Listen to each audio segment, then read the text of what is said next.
when people ask what is the meaning of life, right? Um, I think it's a simple answer.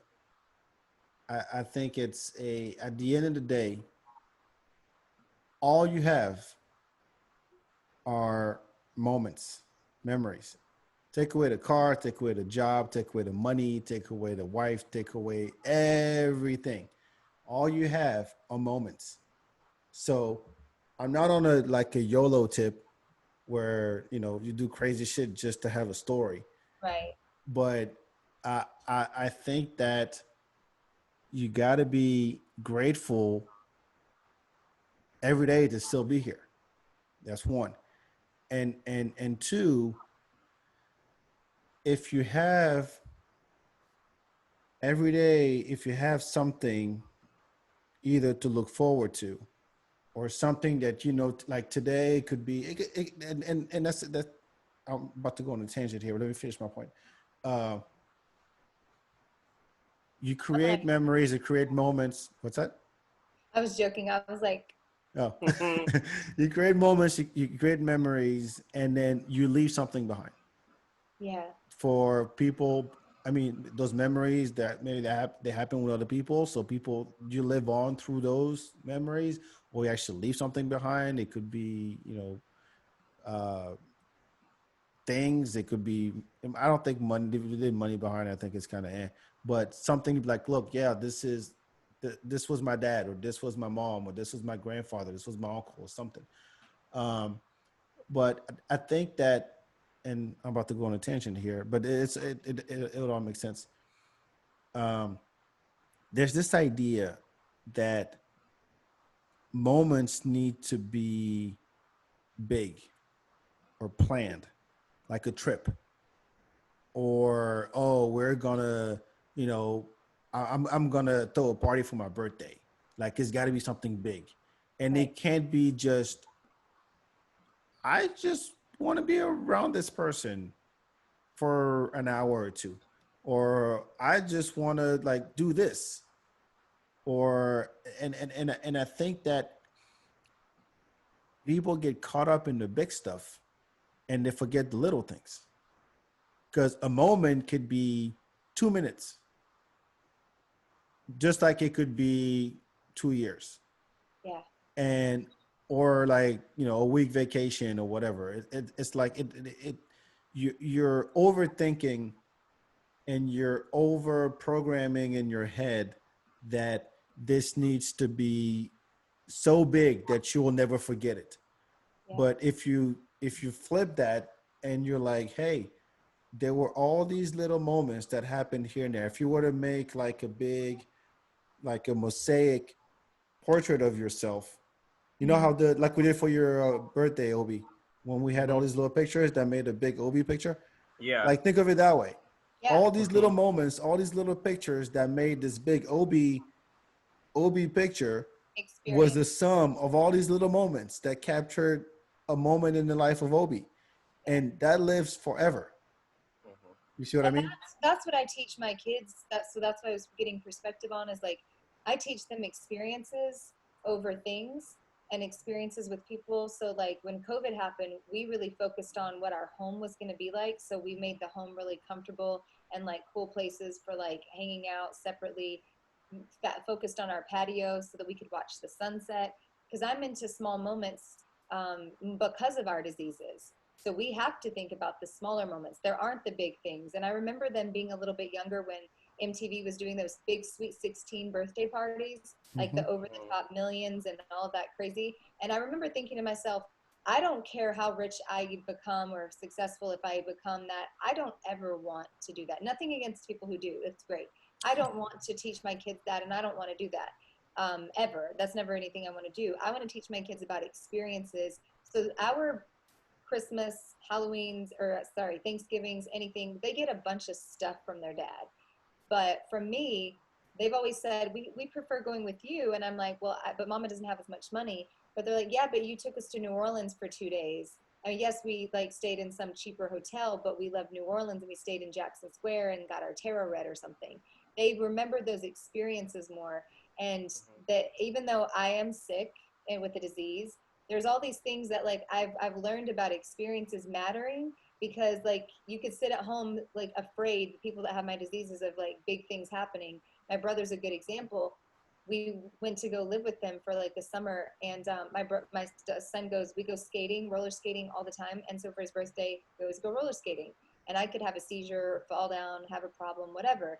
And he's like, where are you going? And I said, we're taking Jaden skating. And he's like, and he's at this time he stayed home. He has the same disease. He stayed home because he was afraid of always going out, afraid, fear, fear, fear. And so basically what happened is he's like, you're just gonna go? And I was like, yeah, I'm gonna go. And he was like, okay. I was like, because if whatever being, higher being power wants to take me while I'm skating with Jaden on the fucking like skate floor, that's the best way for me to go. That experience is something that I'll be remembered for. I mean, my kids, whatever it might be, whatever. But I would rather be doing that than sitting home in fear. And it was like the next month, it was daddy-daughter dance for his daughter, and he hadn't gone for 3 years. And he calls me, we move, and he calls me and he's like, hey, I was thinking, they live in Arkansas, and he's real chill. He's like, I was thinking like, I would take Lindley to that daddy-daughter dance. And I was just like, but you don't leave the house. He's like, yeah, but I mean, it's like just like right up the road, and I could get out, and if I get weird, I can come home, right? And I was like, yeah, it won't be that big a deal. And every year since, he's gone. So that's the other thing I think we need to do, is that it's on us as a society to be the teachers of each other, to be the examples of, when we're going through all of this, think about what your reactions are telling the people that you're posting online about life. So if you're Yeah, making I mean, things, Obi, you I know that. You're a big yeah, observer. I agree with that, because like this like, for instance, me and you both, we kind of have a deep appreciation for experiences. Like, I this past weekend I just went to Las Vegas with Damn it! one I of my knew I forgot to talk about that. with one of my good friends. Random trip. It was planned like within 24 hours, and then the next 24 hours we're in Vegas.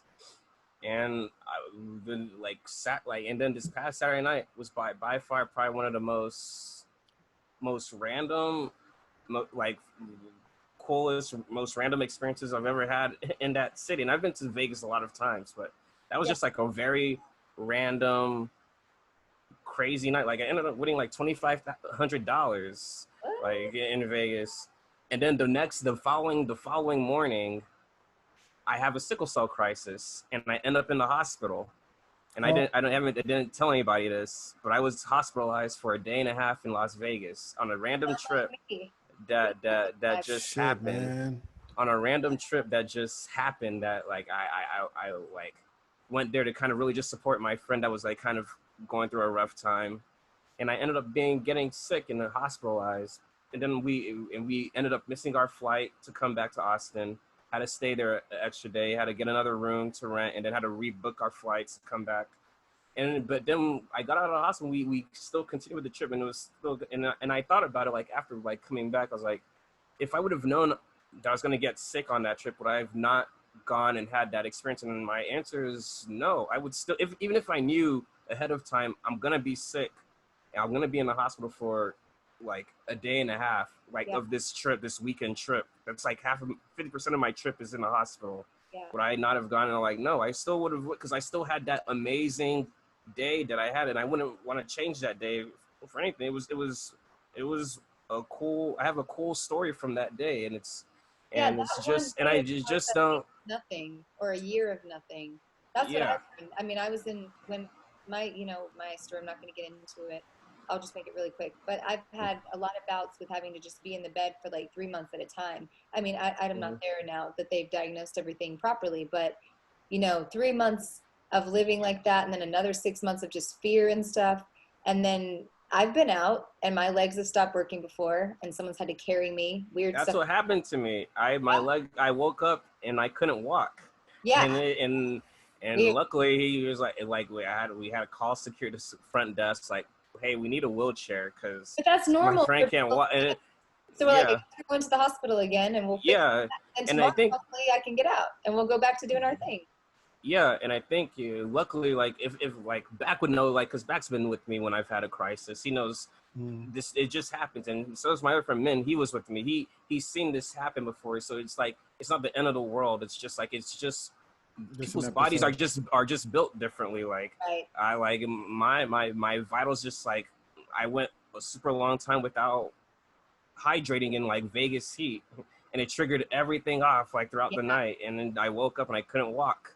So, but it's like it just roll with it. It's just like it's just the cards are dealt. It's like it's not nothing to be sad about. Right? It's just like I've learned to adapt and just kind of incorporate this into like my everyday experience, and you keep it moving. But we still had a good ass time, and we still laugh and joke about it. It's Yeah. awesome. Thanks for sharing that. Like you surprised me. I'm like, what? First of all, you went to Vegas, and then you went to Vegas and you're in the hospital. Yeah. Then you went in the hospital. Trying to keep up with this dude.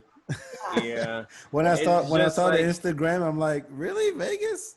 Yeah, because All it right, happened. go for it. I was it, like, look, man. it wasn't planned. Like, because I think Of course after it we wasn't. did, It's men we're talking about. Yeah, after we like did the podcast, and then I think I got on the phone with him, and he was like, "Hey, would you want to come to Mexico with me?" I was like, "No."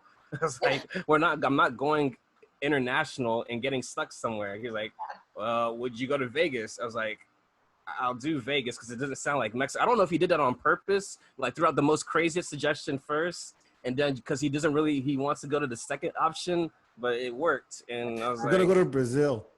yeah, he was like, no, we're not going to Brazil. Okay, well, what about Pflugerville? All Okay, right, I'll yeah. go to Pflugerville. That's pretty much the sell. That's the sales pitch. Yeah, that's hilarious. But I just love that point from both of you. Like that's so reassuring to hear. Like, obviously I watch your stuff, Obi, so yeah, I understand, like, you appreciate that. But to hear that from you back, that like you're teaching your kids that, like, that gives me a lot of hope for generations of people, you know, because I know how I teach my kids, and I can only focus on my kids and teaching them, and any kid that comes through my home, I do my best to not impose, but just try to, like, you know, influence a little bit. Yeah. But I love the idea that you're there, and I mean, I think it's also you are a little bit more mature of an age. Like I was. I've always been mature. Oh, I feel like I thought I was always mature for my age. I've always been mature. I'm just saying that. No, but I just watched Hook yesterday. Such a good movie. Yeah, and I've only seen like bits and pieces from it. Sure. And as I'm watching it, I teared up like 3 times. Yeah. And I love Robin Williams. He's one of my favorite comedians and actor.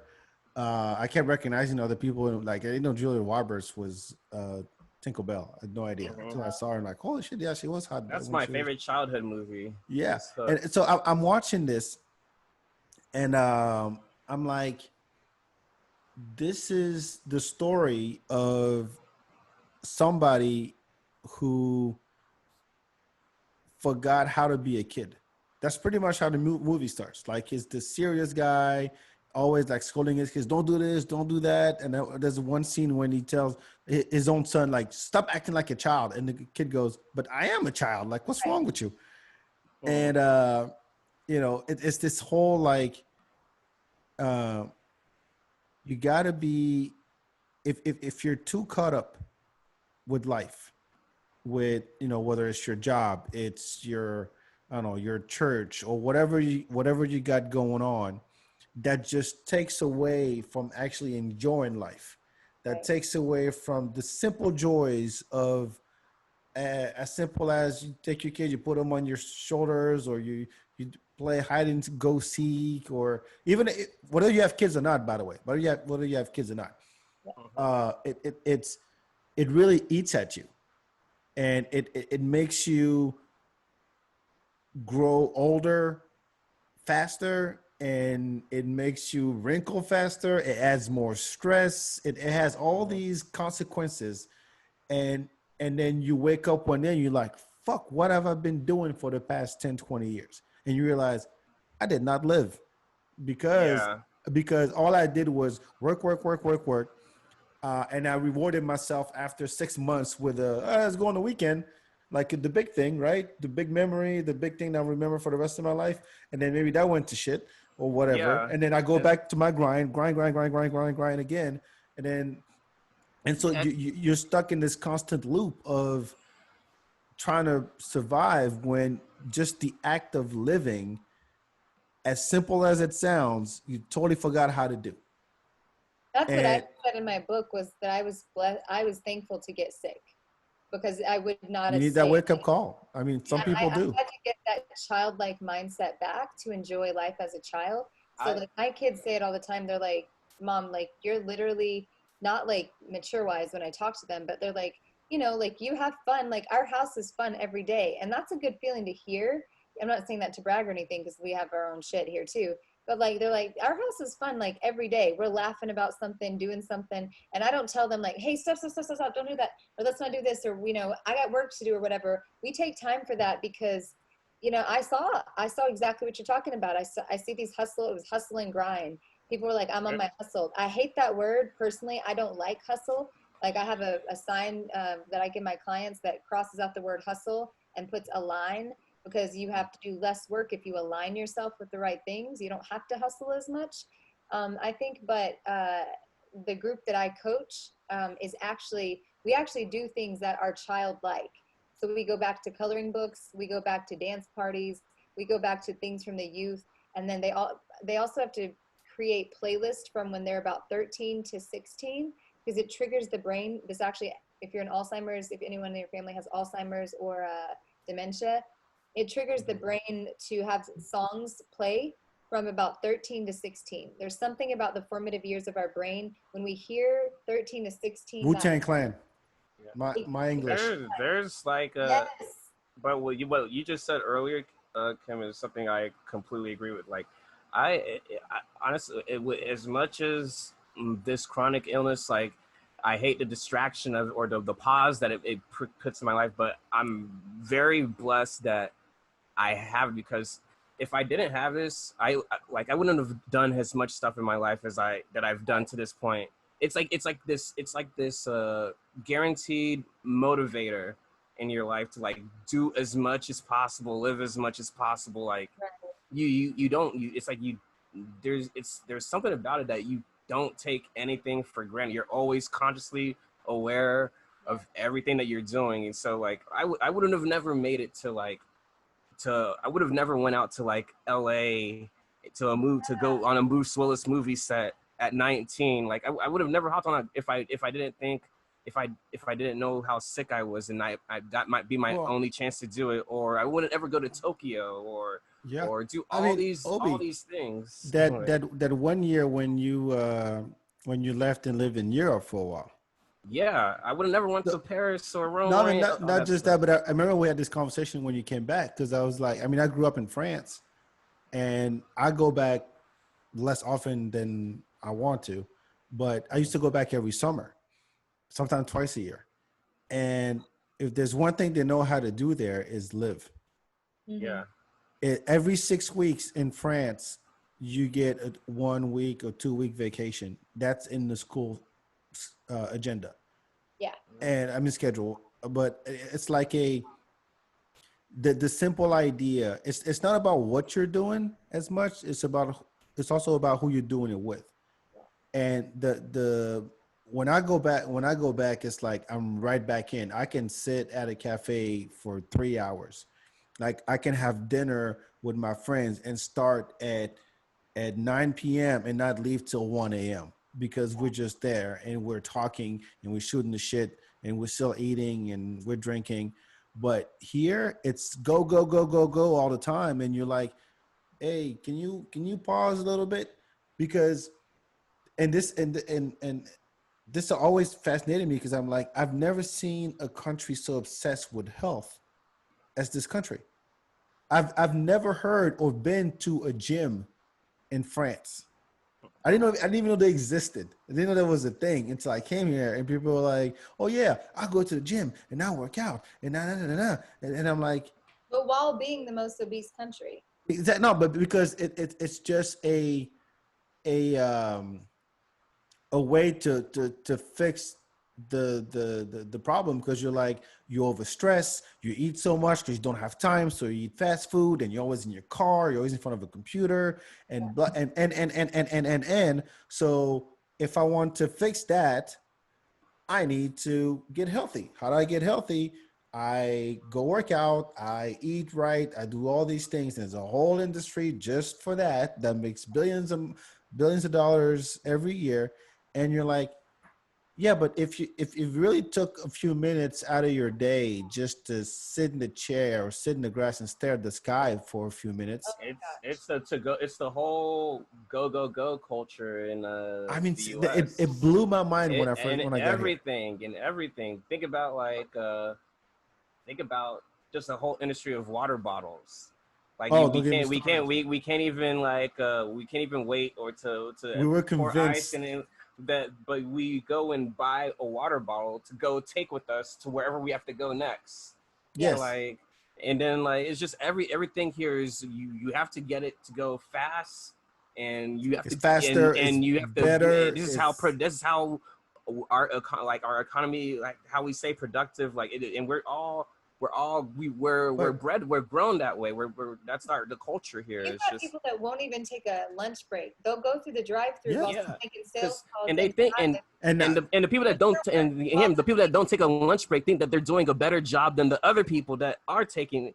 It's like it's crazy. And like one how funny why does that mean you're doing a better job because you did not take your break? no, you're Like, working. You're not working smarter. You're working more, not yeah. necessarily yep. harder. But one funny thing I will say is like because I grew up off the grid. I told you guys last time, so I won't go through it again. But I grew up Hmm. in Mississippi, really off the grid. I didn't have a phone in my house until I was 16. Oh So wow. we lived off How really. did you live? I actually lived. We were jumping off cliffs and making our own slip and slides and zip ties where you zip down. Yeah. So basically, and I have some friends that live in France too. That when the kids graduate, I'm going to go live out there for a little bit, just for a little while. But anyway, so okay, start to get older, and I just start, and going back to my childhood with my health, going like I need to simplify. I need to not be hustling because I was hustling most of my 20s as a single mom after I left the kid's dad because I was taken care of with him money wise, and I didn't want to, I didn't want to stay just to be taken care of. So just was hustling and all that. And then when I got sick, I was like, experiences are my thing. I'm going to slow down. I'm going to go back to where how my childhood was. And the funny thing is that both of my husbands, because I've been married twice, that's my favorite thing to say. They both said to Congratulations. me, oh yeah, thanks. Divorce is a great thing. Yeah. Oh, Although otherwise you still be in it. it still would be. And so they both told me, and a third dude that proposed, but we didn't end up getting. I didn't do it. But anyway, this is a really bizarre thing. But they both, all three of them, told me the same thing. I said like, I mean, why did you, dude? You can walk by. They know I have kids. You're fine. So Aiden, get in here. Jaden, you want to say hi? Just pop I over. don't- So basically, he's like, I'm not, I'm good. What up, man? What up, man? That's wild. I always see him in still photos, so it's weird to see him actually move. I know, right? I'm back. This is Obi. Whatever. Yeah, What's up, man? It's cool. yeah. Jaden, like, he's the one that keeps me up on all the funny photos. We're the one that likes the comedy I was telling you about. He's always like, My kid has the same name. yeah, oh yeah, I was telling you that. So I was telling them about. I mean, they know all my stories too. The kids, they're open, but I date the way I date people. I don't like no one's. I don't do all the formalities of crazy stuff. Like it usually just become friends or something happens, or what I don't know. It's not about me. But anyway, the husbands told me. They said I was like, well, what was it that wanted you make you to propose to me? And they give you reasons people talk about when you're in relationships. But they all three said the night that you just had us like lay down, you took the blanket out. I'm really big on taking the blankets and just lay them on the grass and looking up at the stars. Like, I don't know why that shit's magical to me, but like, I literally just feel like you're grounded against the ground for one. I think that probably helps me with the autism and issues, sensory problems. And secondly, like, if you can see the stars and you're laying down on the ground, you see like this big wide version of them than just looking up, right? So I said, I do that with everybody, friends, girlfriends that I hang out with, or my kids, people I date. I just take a blanket wherever we are sometimes. Like, no big date is necessary. Just go lay the blanket down and just lay there. If you have music, cool. If you don't, listen to the sounds. And they all said that. They were like, I never had a girlfriend that just wanted to go lay on a blanket, and yet that was my best date. Every one of them told me their best date was with me laying, not sexually, which I'm pretty sure Kudos. that's it too. Does that hurt? I mean, Sex was but that blanket deal was off the chain. blanket was bomb. So I'm pretty sure it's both, but at the same time, I was just very shocked at that because I thought that was a normal way of life, like a No, not in this simplistic country. stuff, and not here. And so I guess because I lived so far delayed off of the grid for life, I'm not, I'm not on the same level as most of the people that are my level. I'm not into cars and things, and I make money, but like I said, we live in a 1 bedroom. I lived in trailers most of my life. So like I love those types of things, and I've just I've observed American culture. But when people talk to my kids, like you say France, well, the French teacher loves my daughter Madison, and when COVID happened, she started doing things on Zoom, and she was talking about things, and Maddie was saying, "This is what our house looks like," doing a house tour and everything because that's what they had to do for one of their like get to know each other for COVID, whatever. And so she's walking around, and her French teacher is like, "You guys live very French. Like your mom's style and everything's very French." And then Maddie's telling her, Very French, indeed. yeah. And then there's a guy that owns a restaurant here called Southerly, and he's French. And I've known him for 7 years when he owned another bar that was called the Chocolate Bar that I would go to. That was my ratchet place to go dancing, where I could go be like 1999 Kim again, like back that ass up contest Kim, and just for like once every 6 months or something. So I met him, and he was just so shocked that I had this weird side about me. But he would tell me all the time, "Oh, Kim, you're side. Like I could drop you." I'm butchering the accent. I'm so sorry, but I could drop you right down. With a real you, French guy. Oh, Kim, you are so yeah, what? I could drop you right in Paris, and you would fit in so well. And Well, you should come to Paris with me. I can show you the Eiffel Tower. yeah, he was just so nice, and he's a great friend of mine now. We know him, and he owns Southerly, and so we go in. He still talks about that. He's just like, he was one of the ones that pushed me that when that probably if everything opens up, I'll take the kids to France earlier. But Gotta go. he's like once he's like, "Kimberly, I promise you, I know you so well. Once everything changes and your kids graduate, you said you wanted to live overseas. I really believe that France would be perfect for you because your personality for 7 years fits that." And I never realized it, but like you go through my closet, and when people, like stylists I talk to, if I have to be on podcasts or whatever, they're like, "This is a very French style." And I'm like, "Oh, I don't know fashion, so I don't know." So it's funny how we can gravitate toward things, and people go, "Well, you were born in America, you should just be American." And it's like, well, no, maybe my style is more something, I don't have to live here forever. And I think people get very I attached realize to that. that. I know that. I don't Like know if Americans think, I well, won't die here. I tell you that. like I have to live here forever. No, I don't. Like honestly, like I would be okay living out of the country. If my kids wanted to live here, I would just come to visit them. And that's a very weird thing to hear from people.